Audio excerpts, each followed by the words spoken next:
அதாவது எல்ஐசி விஷயத்தில் எல்லா மொழிகளிலும் அவங்க அந்த ஆடு கொடுத்துருந்தாங்க.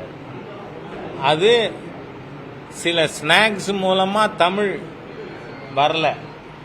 ஆனால் எனக்கு பெரிய ஆச்சரியம், உடனே முதலமைச்சர் அது ஒரு பெரிய இஷ்யூவாக எடுத்து பேசுறது. நான் ஒரு கேள்வி கேட்குறேன், தமிழ்நாட்டில் திராவிட முன்னேற்ற கழகம் தமிழுக்காக பேசுறதுக்கு எந்த அருகதையாவது இருக்கா?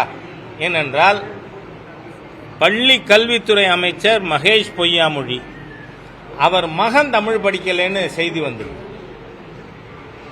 அவர் தன் மகனை தன் வீட்டில் நீங்க தமிழ் சொல்லி கொடுக்க மாட்டீங்க, ஆனால் தமிழக மக்களுக்கு இருமொழி கொள்கைன்னு பேசுவீங்களா? ஸ்டாலின் குழந்தைகள், கனிமொழி குழந்தைகள், அவங்க வீட்டில் இருக்கிறவங்க எல்லாம் இருமொழி கொள்கை படிக்கிறீங்களா, ஃபாலோ பண்றீங்களா? உங்க பள்ளிக்கூடம் வெக்கமே இல்லாமல் சிபிஎஸ்இ பள்ளிக்கூடம் நடத்துகிற குற்றவாளிகளின் கட்சி Dravida Munnetra Kazhagam. I am for it. CBSE சிலபஸை நான் எதுக்கலை, ஆனால் நாம தமிழ் வேஷம் போடலை. ஆனால் இந்த தமிழ் வேஷம் போடுற இந்த திராவிட முன்னேற்ற கழகத்தினர் அவங்க குழந்தைகள் 3 மொழி படிக்கும், 4 மொழி படிக்கும். ஆனால் என் ஏழை தமிழ் விவசாயியின் குழந்தை 3வது மொழி படிக்கக்கூடாதா?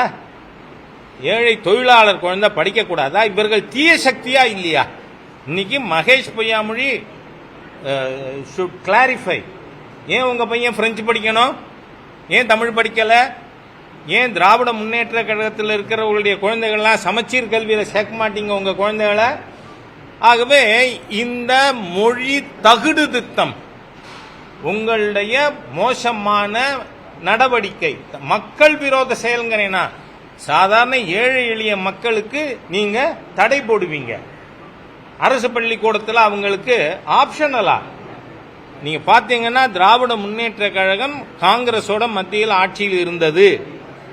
அந்த 10 வருஷமும் 3வது மொழிங்கிறது ஹிந்தி இருந்தது.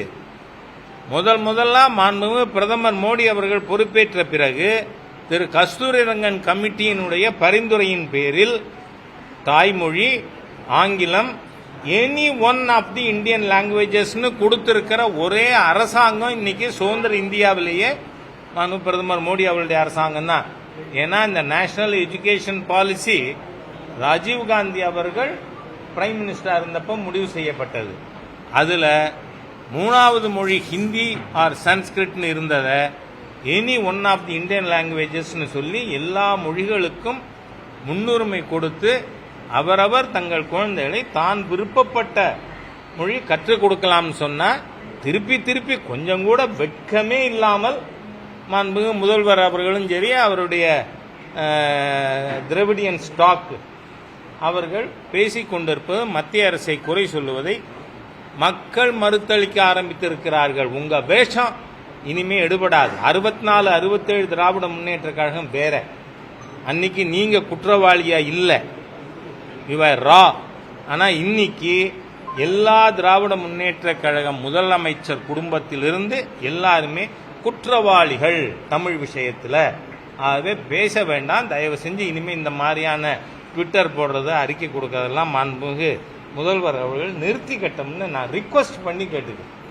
அவ்வளவுதான்.